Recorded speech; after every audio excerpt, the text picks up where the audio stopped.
kocha inexpensive. Because the Uganda they lower it because the duty. The tax matimore Uganda, you cannot compare matimore Kenya ka. Mano emakela wacho ni government nyaka support business for it to have some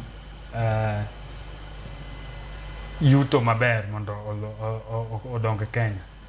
Seche ma ikelo tax mang'eny ne jo Kenya, ing'eni kata in revenue kidhi collect nikech onge ng'ama dhi timo business.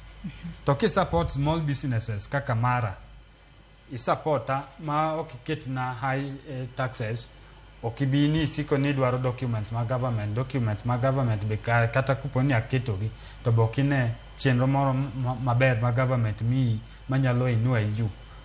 Ng'eni kanyo wawuondore. Yes. Korka kori FCPA Bernard Siero, japiny ma kawaida o survive yo machalo nade, ng'ama ok en ja ohala to seche moko en omenda moyudo miso dwecha ema okete geno mare kende monego bed notime budget mar seche moko sani kobedo piny to kong'iye to seche moko onyalo yudo rem moro kalu ni pesa masani ng'ado ng'eny ahinya ma oloyo mano modongo. Japiny onyalo adjust yo machalo nade mar mondo mi adira sani to wanyalo wacho ni en tough economic times.